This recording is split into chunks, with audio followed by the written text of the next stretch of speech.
ধৌত করার জন্য নিয়ে যাও, আমার কোনো বাধা নাই, কিন্তু তোমরা আমার শরীর থেকে কাপড়গুলা আস্তে আস্তে করে খোলো, আর না হয়তো আমার কষ্ট হয়, আমি সইতে পারি না,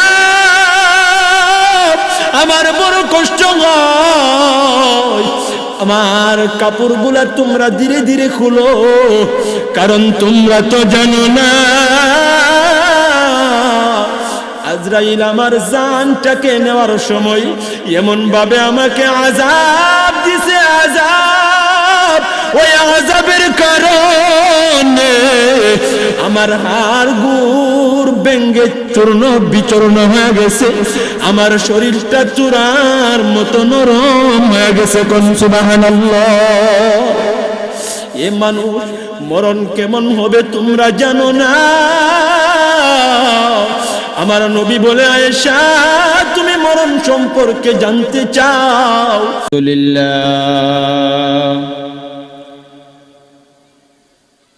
الحمد لله الذي جعل الشمس والقمر بحسبان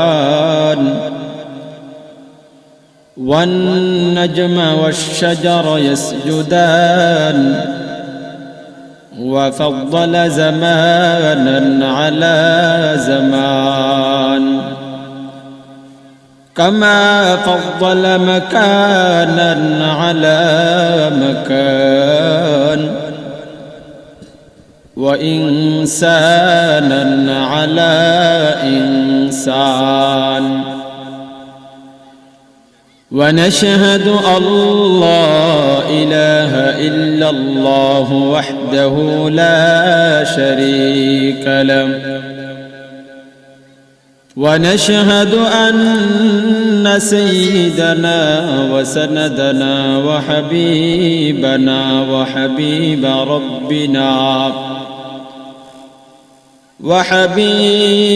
ربنا وطبيبنا وطبيب قلوبنا ومولانا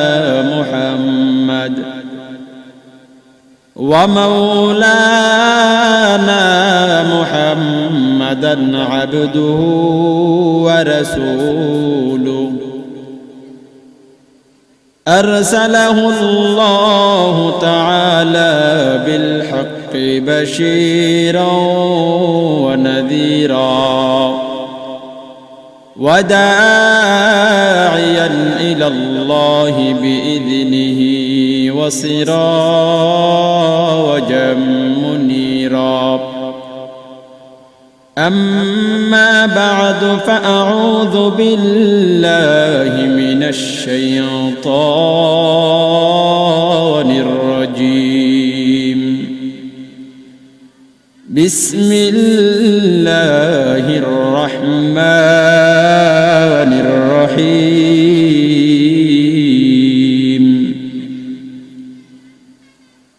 كل نفس ذائقة الموت ثم إلينا ترجعون صدق الله المولانا العظيم وصدق رسوله النبي الكريم ونحن على ذلك من الشاهدين والشاكرين والذاكرين والحمد لله رب العالمين.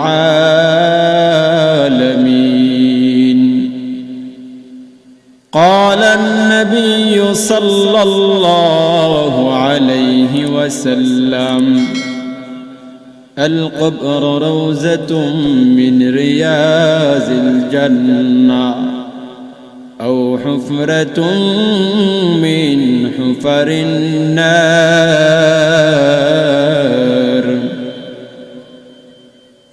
أو كما قال النبي عليه الصلاة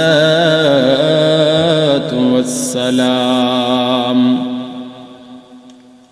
إن الله وملائكته يصلون على النبي يا أيها الذين آمنوا صلوا عليه وسلموا تسليما সবাই দুরূদ ইব্রাহিম পাঠ করি যেই দুরূদ আমরা নামাজের মধ্যে পড়ি সবাই জবানটা খুলে পড়ি বাবা আল্লাহুম্মা সাল্লি আলা মুহাম্মাদিন ওয়া আলা আলি মুহাম্মাদ কামা সাল্লাইতা আলা ইব্রাহিম ওয়া আলা আলি ইব্রাহিম ইন্নাকা হামিদুম মাজিদ اللهم بارك على محمد وعلى آل محمد كما باركت على إبراهيم وعلى آل إبراهيم إنك حميد مجيد شبي পড়ি بلغ العلا بكماله كشف الدجى بجماله حسنت جميع خصاله صلوا عليه وآله لا إله জুড়লাই অন্ধকার সময় ফুরিয়ে গেল আমার কবর ডাকে বারে বার লা ইলাহা জুড়লাই ইলাহা ইল্লাল্লাহ روح جغت غير الله ملك الموت غير الله بل روح جغت غير الله ملك الموت غير الله معبود شود এক আল্লাহ লা ইলাহা ইল্লাল্লাহ জোরে লা ইলাহা ইল্লাল্লাহ লা ইলাহা ইল্লাল্লাহ মুহাম্মাদুর রাসূলুল্লাহ সবাই পড়ি সাল্লাল্লাহু আলাইহি ওয়াসাল্লাম আলহামদুলিল্লাহ বীরগাঁও এলাকাবাসীর উদ্যোগে তৃতীয় বার্ষিকী ইসলামী মহাসম্মেলনের আজকের প্রথম দিনের দ্বিতীয় অধিবেশনের সম্মানিত সভাপতি উপস্থিত আছেন দিগার উলামায়ে কেরাম মুরব্বী বাবারা নওজোয়ান ভাইয়েরা পর্দার আড়ালের পর্দা নিশিন অত্যন্ত শ্রদ্ধেয় সম্মানিতা মা ও বোনেরা আসসালামু আলাইকুম ওয়া রাহমাতুল্লাহি ওয়া বারাকাতুহু আমরা শুকরিয়া আদায় করি ওই মহান আল্লাহ তাআলার দরবারে যেই মহান আল্লাহ তাআলা আমাদেরকে দুনিয়ার ফিতনা ফাসাদের কাছ থেকে যাচাই বাছাই করে এই দ্বীনি মজলিসে জান্নাতের বাগানে আসার বসার তৌফিকটুকু দান করেছেন এই জন্য আমরা সবাই কালিমাতুশ শুকর আদায় করি আমরা সবাই জবানটা খুলে পড়ি আলহামদুলিল্লাহ আর একটু জোরে উচ্চ সুরে আওয়াজ করে পড়ি আলহামদুলিল্লাহ আমরা যে আজকে এই জান্নাতের বাগানে বসলাম আমরা কি লাভবান না ক্ষতিগ্রস্ত আর একটু জোরে বলি আমরা কি লাভবান না ক্ষতিগ্রস্ত এত শীত এত ঠান্ডা এমন ভাবে কুয়াশা পড়তে থাকে এই কুয়াশার মধ্যে হাঁটা চলাফেরা করা যায় না আমি কালকে প্রোগ্রাম করে আমাদের ব্রাহ্মণবাড়িয়া সদরের পাশে প্রোগ্রাম করে যাইতেছিলাম কুয়াশার কারণে আমার দাড়িগুলা ভিজে গেছে দাড়ির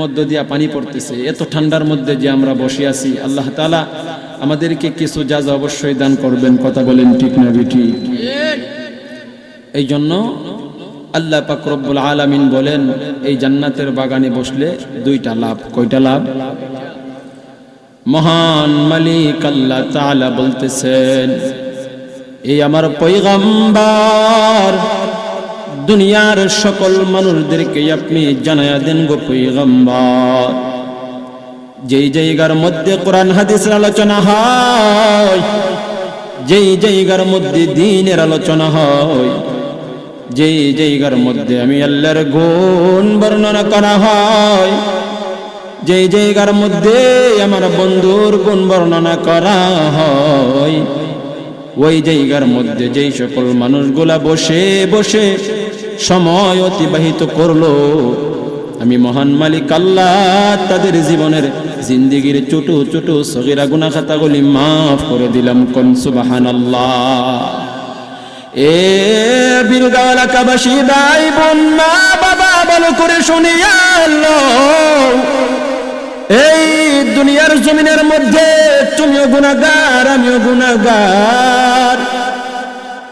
এই দুনিয়ার মধ্যে আমরা সবাই গুনাহগার, কারো গুনাহ কম কারো গুনাহ বেশি, কিন্তু প্রত্যেকটা মানুষ গুনাহগার। কথা বলেন ঠিক কিনা? প্রত্যেকটা মানুষ গুনাহগার। আর আমার আল্লাহ বলে, যখন কোরআনের মাহফিলে তোমরা যাইবা, ওই মাহফিলে বসে বসে আমি আল্লাহর গুণ তোমরা যখন শুনবা, আমি আল্লাহ তোমাদের জীবনের যত ছোট ছোট সগীরা গুনাহগুলি আছে আমি আল্লাহ মাফ করে দেব। সুবহানাল্লাহ। শুধু তাই নাই, শুধু তাই নাই, যতক্ষণ পর্যন্ত তুমি বসে থাকবা আমার মহান মালিক আল্লাহ, ততক্ষণ পর্যন্ত তোমার আমল নামায় নফল ইবাদতের সওয়াব দিতে থাকবেন। কোন সুবহানাল্লাহ। এই জন্য সবাইকে বলতে চাই, আমরা যেই বাগানে বসছি আমরা কি লাভবান না ক্ষতিগ্রস্ত? যেহেতু আমরা জীবনে গুনাহ করছি ভাই, গুনার অভাব নাই আমাদের জীবনে, গুনার অভাব নাই আমাদের জীবনে, গুনার কোনো কমতি নাই আমাদের জীবনে, শুধু গুনার গুনাহ। আমরা যদি আমাদের চক্ষুগুলা বন্ধ করি তাহলে আমরা দেখতে পারবো। আপনার আমার আমল নামার ভিতরে আমরা যদি তাকাই, চেয়ে দেখবো আমার আমল নামার মধ্যে শুধু গুনাহ, নেকের অংশ পাওয়া যাইতেছে না। কথা বলেন ঠিক কিনা? এই জন্য আল্লাহ তাআলা আমার তেলাওয়াতকৃত আয়াতের মধ্যে বলতেছেন, কুল্লু নাফসিন যায়িকাতুল মাউত সুম্মা ইলাইনা তুরজাউন। আল্লাহ তাআলা বলেন, প্রত্যেকটা প্রাণী, প্রত্যেকটা মানুষকে এই দুনিয়া থেকে বিদায় হইতে হইবে। সবাইকে এই দুনিয়া চাইরা অন্ধকার ঘর কবরে রওনা হতে হবে। রওনা হইয়া তোমরা কোথায় যাইবা? আবার তোমরা আমি আল্লাহ তাআলার কাছে আসতে হবে। কথা বলেন ঠিক কিনা? আমি আপনাদেরকে বলে যেতে চাই, আমরা আল্লাহ তাআলার কাছে যে যাইব রে ভাই, আমরা কে নিয়ে যাব? আমরা আল্লাহর কাছে কে নিয়ে যাব? এই দুনিয়া চাইরা যে আমরা অন্ধকার ঘর কবরে রওনা হব, আমরা কে নিয়ে যাব? আমার তো আমল নামার মধ্যে এমন কোনো শক্তি নাই। এই জন্য আপনাদের সবাইকে বলতে চাই, এই জায়গার মধ্যে বসলে যেহেতু গুনাহ মাফ হয়, এই জায়গার মধ্যে বসার দরকার আছে কিনা নাই? কারণ তুমি এই জন্য এই জায়গার মধ্যে বসবা, আমার আল্লাহ তাআলা বলেন, বান্দা তুমি এই দুনিয়ার মধ্যে থাকবা না। এই দুনিয়া চাইরা তোমাকে অন্ধকার ঘর কবরে যাইতে হবে। কেন তুমি কবরে যাইবা? তোমার জন্মদারিণী মা গো, তোমার জন্মদাদা পিতা, তারা দুনিয়ার জমিনের মধ্যে ছিল, তারা দুনিয়ার মধ্যে এখন নাই। অনেকেরই মা নাই, অনেকেরই বাবা নাই। আজকে তুমি যেই জায়গার মধ্যে বসবাস করতেছো, এই জায়গার মধ্যে তোমার মা বসবাস করত, তোমার বাবা বসবাস করত। আজকে তুমি আমি বসবাস করি। আমাদের হায়াত যখন ফুরা যাবে, আমাদের সন্তানাদি আমাদের বাড়ির মধ্যে বসবাস করবে। কথা বলেন ঠিক কিনা? এই জন্য সবাইকে বলে যেতে চাই, যার মা নাই, যার বাবা নাই, তুমি তাকা দেখো তোমার মা অন্ধকার ঘর কবরে, তোমার বাবা অন্ধকার ঘর কবরে, তাদের জন্য তোমার কি মনটা চাই না দুইটা হাত উঠাইয়া তুমি মা বাবার জন্য দোয়া করো? ইমাম গাজ্জালি রহমাতুল্লাহি আলাইহি বলেন, এ দুনিয়ার মানুষেরা শোনো, কোন সন্তান যখন দ্বীনি মজলিসে বৈশা অথবা নামাজ আদায় করিয়া আল্লাহ তাআলার কাছে মা বাবার জন্য দুইটা হাত উঠায়, হাত উঠাইয়া দোয়াটা করতে দেরি হয়, আমার আল্লাহ মা বাবাকে মাফ করতে দেরি করে না। কোন সুবহানাল্লাহ। এই জন্য সবাইকে বলে, যার মা নাই, যার বাবা নাই, আসো আসো এই বাগানে বসে তুমি তোমার মা বাবার জন্য দোয়া করো।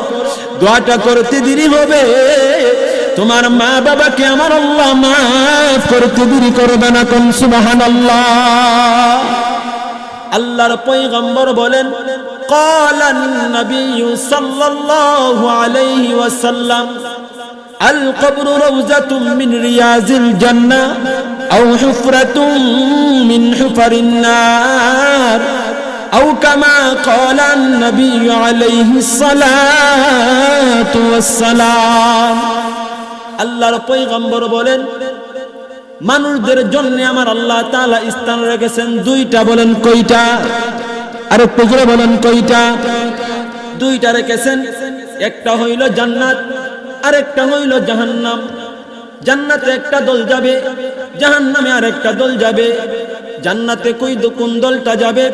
আল্লাহর পয়গম্বর বলেন, যেই মানুষটা ঈমান নিয়া নেক আমল নিয়া দুনিয়ার জমিনে চলাফেরা করবে, মরার সময় ঈমান নামক দৌলত নিয়া কবরের মধ্যে যাবে, ওই মানুষটার কবর জান্নাতের বাগান হয়ে যাবে। কোন সুবহানাল্লাহ।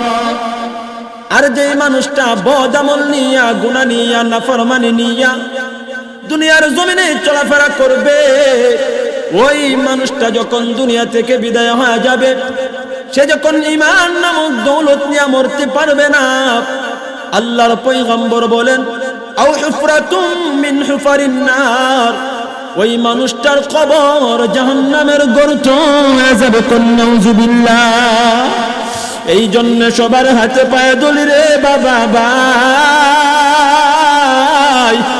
আমাদের জিন্দেগির ভিতরে গুনার অভাব নাই। তোমার জীবনে শুধু গুনাহ, আমার জীবনে শুধু গুনাহ। হাতে পায়ে ধরে বলে যাই, গুনার জন্য আল্লাহর কাছে তওবা করতে হবে। কথা বলেন ঠিক কিনা? আমার আল্লাহ কোরআনুল কারীমের আয়াতের এক অংশের মধ্যে বলেন, এ পৃথিবীর মানুষ, জীবনে যত গুনাহ করছো রে বান্দা, করছো আর কইরো না। তুমি জীবনে যত পাপ করছো রে বান্দা, করছো আর কইরো না। জীবনে যত নাফরমানি করছো রে বান্দা, আর কইরো না। এই জন্য তুমি করবা না, কারণ মরণ নামক বস্তু তোমার সামনে আছে। যেদিন তুমি দুনিয়াটা চাইরা চলিয়া যাইবা, সেদিন তুমি বুঝবা এই দুনিয়া তোমার আপন ছিল না। কথা বলেন ঠিক কিনা? এ ভাই, মরণ থেকে যতই পালাও, মরণ তোমায় লইবে গিরি। যদিও সুদূর আকাশ পালে লুকাও সেটাই লাগিয়ে সিঁড়ি। কথা বলেন ঠিক কিনা? নদীর পার বানে উপার গড়ে, নদীর পার বানে উপার গড়ে, এই তো নদীর খেলা।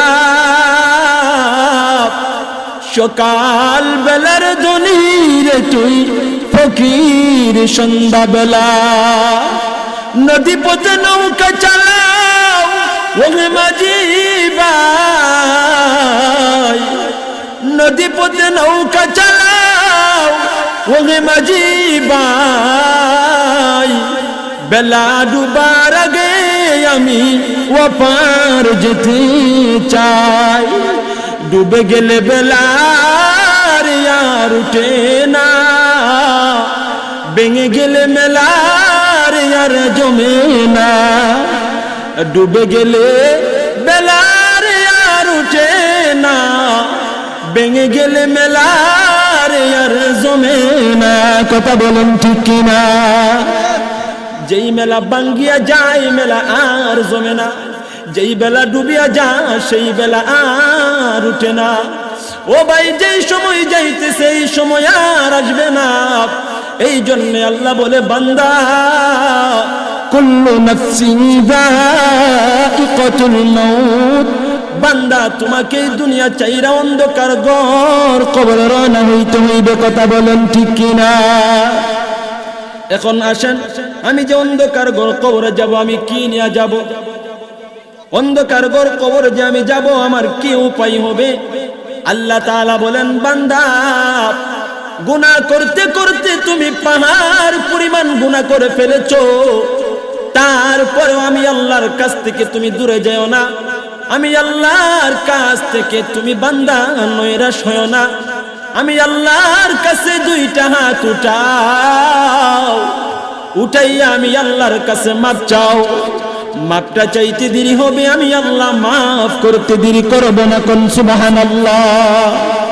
আল্লাহ বলেন, কুল ইয়া ইবাদিয়াল্লাযীনা আসরাফু আলা আনফুসিহিম লা তাকনাতু মির রাহমাতিল্লাহ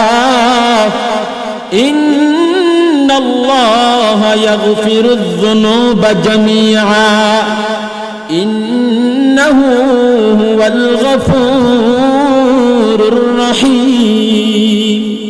আল্লাহ বলেন, কুল, হে নবী, ইয়া ইবাদিয়াল্লাযীনা আসরাফু আলা আনফুসিহিম, আপনি জানা দেন যারা গুনাহ করছে, নিজের উপরে জুলুম করছে, নিজের উপরে অন্যায় করছে, নিজের উপরে অত্যাচার করছে, লা তাকনাতু মির রাহমাতিল্লাহ, তারা যেন আমি আল্লাহ তাআলার রহমত থেকে নৈরাশ না হয়, তারা যেন আমি আল্লাহর কাছ থেকে দূরে না যায়। ইন্নাল্লাহা ইয়াগফিরুয যুনুবা জামিআ, নিশ্চয় আমি আল্লাহ তাআলা ক্ষমাশীল, আমি আল্লাহ তাদেরকে ক্ষমা করে দেব। কোন সুবহানাল্লাহ। আল্লাহ বলেন, ইন্নাহু হুয়াল গফুরুর রহিম, আমি আল্লাহ তাআলা তাদেরকে কেন ক্ষমা করে দেব? আমি আল্লাহ হইলাম গফুর, আমি আল্লাহ হইলাম রহমান, আমি আল্লাহ হইলাম রহিম। কোন সুবহানাল্লাহ। এই জন্য আল্লাহ তাআলার কাছে মাপ চাওয়ার দরকার আসেনি? আমার কথা কই না, আসেনি? আজকের এই মাহফিল আল্লাহর কাছে আমরা মাপ চাইব, রাজি আছি না ইনশাআল্লাহ? ও ভাই, আপনাদেরকে একটা কথা বলতে চাই, এই যে গুড়ির কাঁটা, এই সেকেন্ডের কাঁটা এক এক করে সেকেন্ড অতিবাহিত হইতেছে, অতিবাহিত হইয়া আমাদের জীবনকে কঠিন এক মুহূর্তের দিকে নিয়ে যাইতেছে, আমরা টেরও পাইতেছি না। কথা বলেন ঠিক না বিটি? গুড়ির কাঁটা আর সময়ের চাকা এমন ভাবে আমাদের কাছ থেকে অতিবাহিত করতেছে, আমরা টেরও পাইতেছি না। আমাদেরকে কঠিন এক অবস্থার মধ্যে নিয়ে পৌঁছাইতেছে। ওই অবস্থাটার মধ্যে আমাদের এমন হবে, আমাদের কোনো অস্তিত্ব থাকবে না, আমাদের কোনো অস্তিত্ব থাকবে না। আমরা এই কবরে গেলে আমরা কি জবাব দেব? মরার পরে আমাদের তো কোনো জবাবের কোনো কিছু নাই। ও ভাই, আল্লাহর পয়গম্বর যে বললেন, যারা বেনামাজি হবে, যারা নাফরমান হবে, যারা দুনিয়াতে ঈমান নিয়ে যাবে না, ও ভাই, তাদের মরার পরে কবরটা জাহান্নামের গর্ত হবে। কিন্তু আপনাদেরকে মরণের একটা কথা আমি স্মরণ করাই দিতে চাই। আম্মাজান আয়েশা রাদিয়াল্লাহু তাআলা আনহা, উনি একদিন উনার গড়ের মধ্যে প্রবেশ করলেন। কোথায় প্রবেশ করছেন? আর একটু জোরে বলেন, কোথায় প্রবেশ করছেন? আমার কথাটা মনোযোগ সহকারে শুনবেন। এই ঘটনার ভিতরে আমাদের জন্য সবক। উনি উনার ঘরের ভিতরে প্রবেশ করলেন। আম্মাজান আয়েশা রাদিয়াল্লাহু তাআলা আনহা, উনি আমাদের নবীজির বিবি ছিলেন। কথা বলেন ঠিক না বিঠি? উনি উনার ঘরের ভিতরে যখন প্রবেশ করলেন, এমন সময় হুজুর আকরাম সাল্লাল্লাহু আলাইহি ওয়াসাল্লাম, আমাদের নবীজি ওই ঘরের ভিতরে প্রবেশ করলেন। কোন সুবহানাল্লাহ। আয়েশা রাদিয়াল্লাহু তাআলা আনহার একটা আদত ছিল, একটা অভ্যাস ছিল, নবীজিকে দাঁড়ায়া সালাম দিতেন। নবীজিকে দাঁড়ায়া সালাম দিতেন। উনি আমাদের নবীজি ঘরের ভিতরে ঢোকার সাথে সাথে উনি দাঁড়াইয়া আমাদের নবীজিকে সালাম দিলেন। আমাদের নবীজি বললেন, ও আয়েশা, তুমি কেন দাঁড়াইলা, তুমি বসো। আয়েশাকে বললেন, তুমি বসো। আয়েশা রাদিয়াল্লাহু তাআলা আনহা উনি বসে গেলেন। ও এলাকার মা বোনেরা, সবক শিক্ষা করেন, আয়েশার কাছ থেকে সবক নেন। স্বামীকে কিরকম ভাবে আপনি মহাব্বত করবেন, স্বামীকে আপনি কেমন ভাবে শ্রদ্ধা দিবেন, স্বামীকে আপনি কেমন ভাবে শ্রদ্ধা করবেন, শিক্ষা গ্রহণ করেন। দাঁড়ায় সালাম দিছে।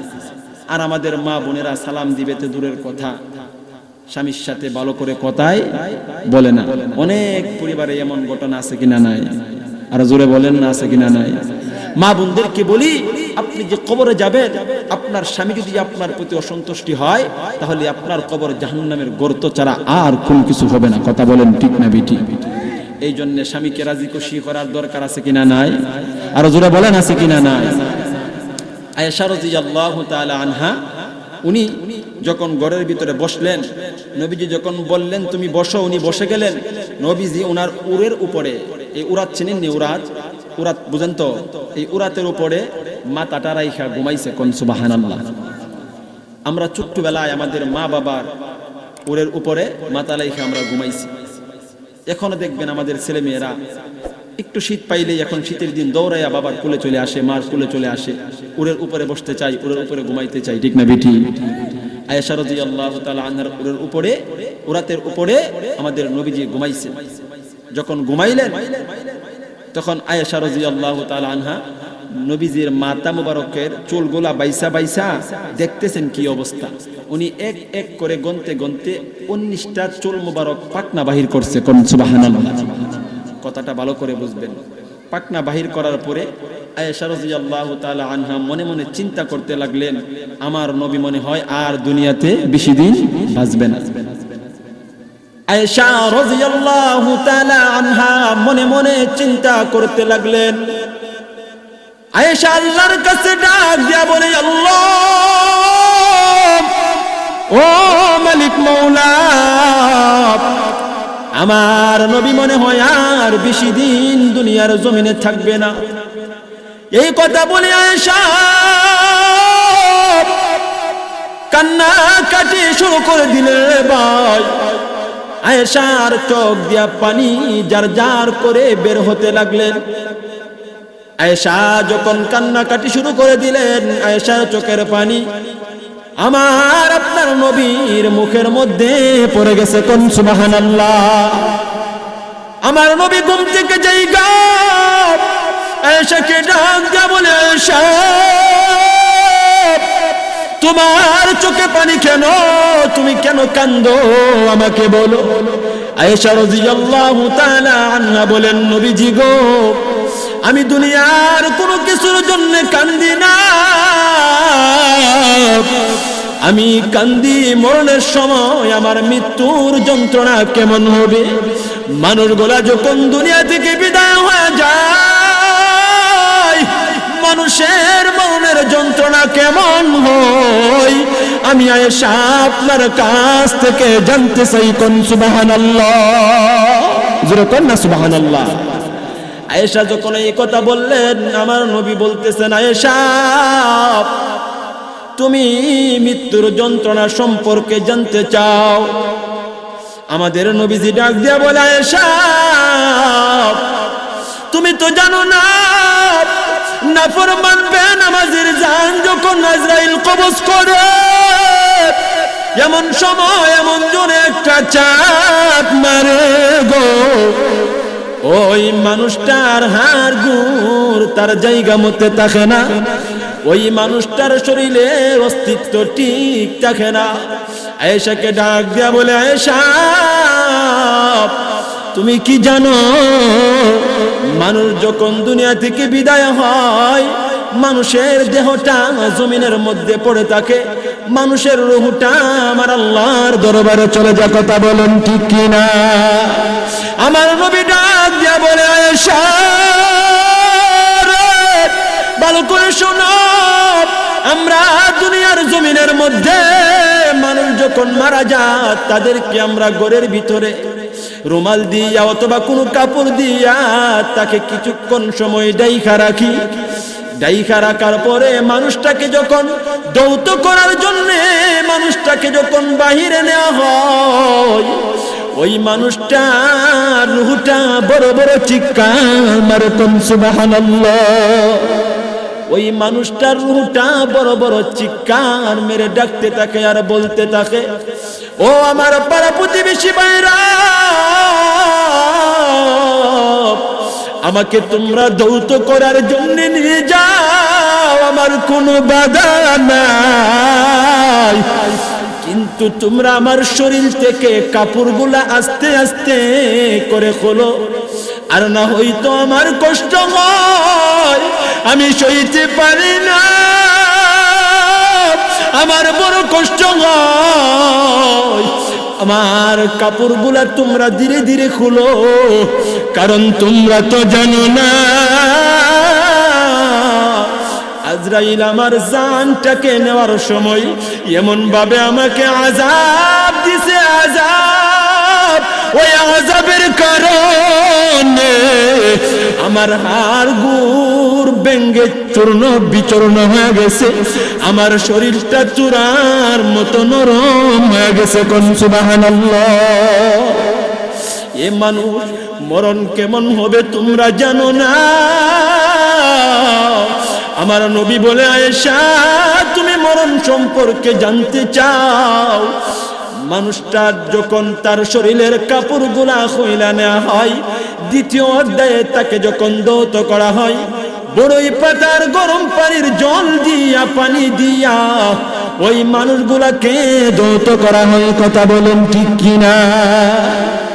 মানুষগুলাকে যখন বড়ই পাতা গরম পানি দিয়া দৌত করা হয়, এ বীরগাঁও এলাকাবাসী শুনো, আল্লাহর পয়গম্বর বলেন, আয়েশা তার শরীরে যখন পানি দেওয়া হয় গরম পানি, এমন সময় ওই মিত্র দেহটার যেই রুহটা আছে ওই রুহটা ওই মানুষদেরকে বলতে থাকে, রে ভাইরা তোমরা শোনো, আমাকে তোমরা এত বেশি গরম পানি দিও না,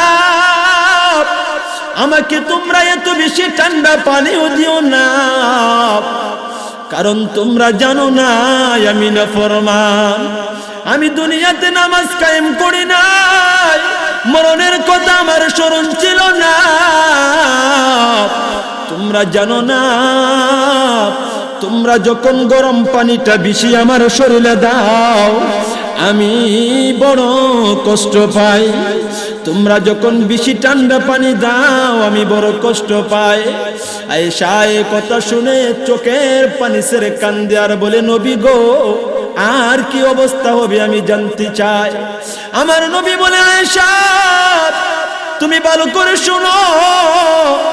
তারপরে মানুষগুলাকে যখন দৌত করতে যাইয়া হাত পা ওগুলা যখন ভালো করে দৌত করে করেনি, কথা কই না, করেনি, হাত পা ওগুলা যখন ভালো করে দৌত করে, এমন সময় রোটা বলে, এ ভাইরা আমার আঙ্গুলগুলা তোমরা ধীরে ধীরে নড়াচড়া করো, আমার কষ্ট হয়, আমার হাতগুলা তোমরা আস্তে আস্তে নড়াচড়া করো, আমার কষ্ট হয়, আমি সহ্য করতে পারি না। যখন দোয়ানের কাজ যখন শেষ হয়ে যায়, মানুষটাকে যখন শেষ বিদায়ে কাফন দিয়া প্যাকেট করা হয়, আল্লাহর পয়গম্বর আয়েশাকে ডাক দিয়ে বলে, আয়েশা তুমি জানো না এমন সময় মৃত দেহটা রুহটা দূরে দূরে কান্নাকাটি করে কেউ শুনতে পারে না, এমন জোরে কান্দে রে বাবা, এমন জোরে কান্দে তার সন্তান যে শুনতে পারে না আর কেউ শুনে না, দুনিয়ার কোন মানুষ শুনতে পারে না। আমার পয়গম্বর বলেন, আয়েশা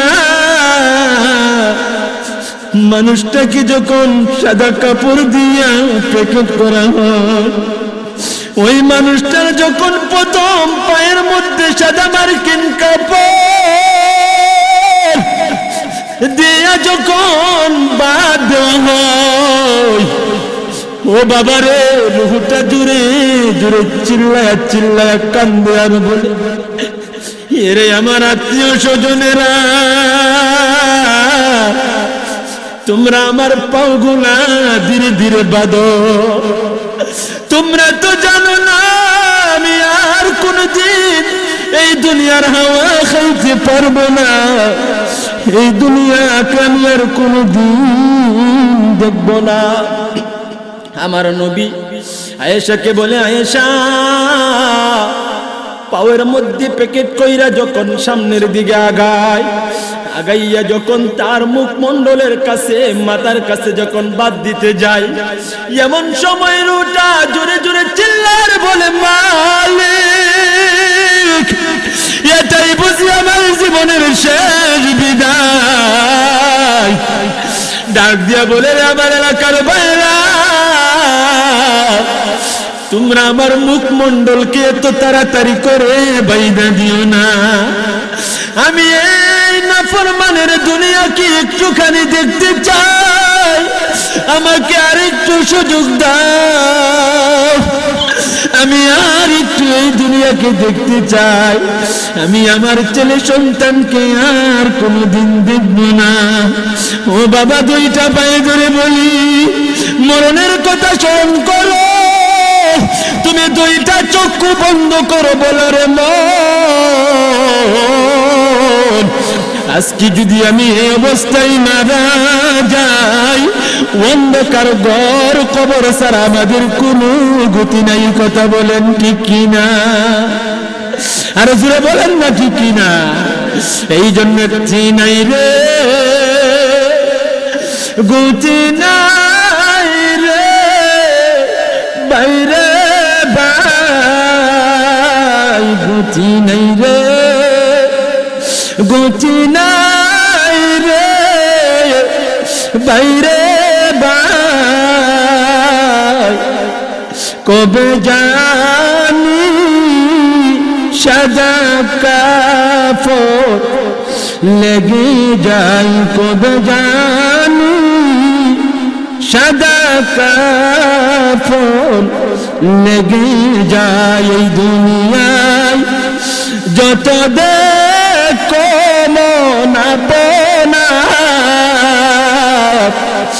এই দুনিয়ায় যত দেখো মন আপনা, মরলে পরে সবাই হবে বেগানা। কথা বলেন ঠিক কিনা? ও বাবা, এই দুনিয়ায় যত মানুষকে তুমি আপন মনে করো, কেউ তোমার আপন না।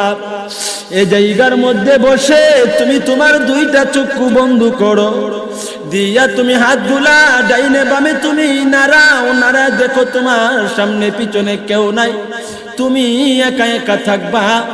এই জন্যে বলি রে বাবা, দুনিয়াতে আমরা জীবিত অবস্থায় যদি আমাদের চারপাশ দিয়া কাউকে না পাই, মরার পরে তো 3.5 হাত মাটির ঘরে আমরা কাউকে পাবো না। কথা বলেন ঠিক কিনা?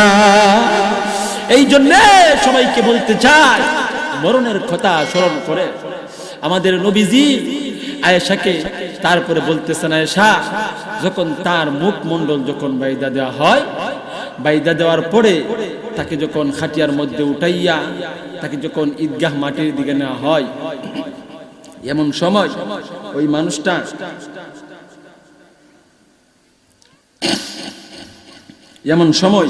এই মানুষটা তার ছেলে সন্তানদেরকে বলতে থাকে, ও ছেলে সন্তানেরা, আমার মা বাবা যেই বাড়িতে ছিল, আমি এখন সেই বাড়ির থেকে বিদায় নিতেছি, তোমরাও এই বাড়ি থেকে একদিন বিদায় হয়ে যাইবা। তারপরে তাকে যখন ওই মাঠের মধ্যে নেওয়া হয়, মাটির মধ্যে নেওয়ার পরে যখন তাকে জানাজা দেওয়া হয়, জানাজার পরে আমরা কিছু মানুষ যার যার বাড়ির দিকে চলে যায়, আবার কিছু মানুষ আত্মীয় স্বজন তাকে কবরস্থানের দিকে নিয়ে যায়। এমন সময় রুহটা বলে, ও ভাইয়েরা, ও আত্মীয় স্বজনরা, আমাকে তোমরা একা একা ফেলে দিয়ে যাও না, তোমরা আমার সাথে লও, তোমরা আমাকে কবর পর্যন্ত মাটি দাও। আর কিছু মানুষ যখন চলে যা তাদের উদ্দেশ্যে রুহটা এই কথা বলে। আবার যখন কবরে নেওয়া হয়, যখন তাকে 3.5 হাত মাটির মধ্যে যখন দিয়া যখন বাঁশের ছাউনি দিয়া তাকে যখন কবাট লাগায় দেওয়া হয়, এমন সময় ওই রুহটা বড় বড় চিল্লি দিয়া সকল মানুষদেরকে বলতে থাকে, তোমরা দেখো আমি যেই খালি হাতে আসছিলাম, আমি সেই খালি হাতে যাইতেছি। আমার যেই বাড়ি ঘর বিল্ডিং কোটা সব কিছু ছিল, সব দুনিয়ার জায়গাতে পড়ে আছে, আমি শুধু একা একা ওই কবরের মধ্যে আছি। কথা বলেন ঠিক কি না? আয়েশা রাদিয়াল্লাহু তাআলা আনহা চোখের পানি ছিঁড়ে দিয়া জারজার করে কাঁদতে লাগলেন। কোন সুবহানাল্লাহ। আপনি আমি কবরের বয়ে কি কান্নাকাটি করছি, আমরা মরণের জন্য কি প্রস্তুত হইছি, আমাদের তো মরণের জন্য কোনো প্রস্তুতি নাই। ও ভাই, কবরের কথা তো আমাদের স্মরণ হয় না। ও ভাই, নবীগণ সাহাবায়ে কেরাম আল্লাহর আউলিগণ কবরের কথা শুনলে তারা চোখের পানি দিয়া জারজার করে পানি ছাইরা দিত। কোন সুবহানাল্লাহ। আর আমরা কবরের কথা কেমন ভাবে স্মরণ করি জানেন?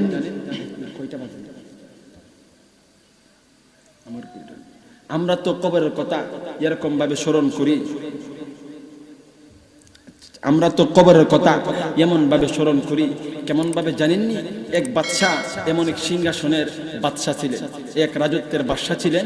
উনি এক আল্লাহর ওলির কাছে যাইয়া বলতেছেন, ওগো আল্লাহর ওলি, আমাকে আপনি কিছু নসিহত করেন, মরণের ভয় আমার ভিতরে আসে না। আল্লাহর ওলি বললেন, সংক্ষিপ্তভাবে বলতেছি, সময় সংকীর্ণ। আল্লাহর ওলি বললেন, ও বাদশা, তুমি দৈনিক 100 বার মরণের কথা স্মরণ করবা। কয়বার? কথা কয় না, কয়বার? 100 বার। দৈনিক 100 বার তুমি মরণের কথা স্মরণ করবা। এই কয় সবক পাইয়া উনি উনার রাজ সিংহাসনে চলে গেলেন। গিয়া পূজাদেরকে বললেন, আমার জন্য একটা তাসবিহ বানায় আনো, আমি এখন আল্লাহ তাআলার ভয় আমার অন্তরে নেব, আমি আল্লাহকে 100 বার স্মরণ করব। স্মরণ দিয়া উনার জন্য একটা তাসবিহ বানায় আনলেন। উনি এই তাসবিহটা দিয়া মরণ মরণ এমন ভাবে জপতে জপতে 100 বার দৈনিক জপতেছেন। কয় শতবার? 100 বার। জপার পরে উনি যখন এরকম ভাবে জপতে শুরু করলেন, 40 দিন হতো বা তার থেকে বেশি কিছু দিন সময় তাকে দেওয়া হয়েছিল। এই সময়ের পরে উনি বাদশার কাছে গেছে, গিয়ে বলে, বাদশা, ও বাদশা, আমাকে আপনি কি ওজিফা দিলেন, কি মরণের কথা বললেন? কই, আমার অন্তরে তো মরণের কোনো বই আসলো না, আমার অন্তরে কোনো মরণের বই আসলো না। এমন সময় আল্লাহ ওলি জিজ্ঞাসা করলেন, আপনি কেমন ভাবে মরণের বই করছেন? আমি এই মরণ মরণ মাউত মাউত বলে আমি দৈনিক 100 বার এই তাসবিহটা পাঠ করছি। বাদশা বলেন, আমি তো আপনাকে এরকম ভাবে পাঠ করার কথা বলি নাই। আল্লাহ ওলি বলতেছেন বাদশাকে, আমি তো এরকম ভাবে আপনাকে পাঠ করার কথা বলি নাই। বলা হয়, বাদশা বলে, কেমন ভাবে বলছেন?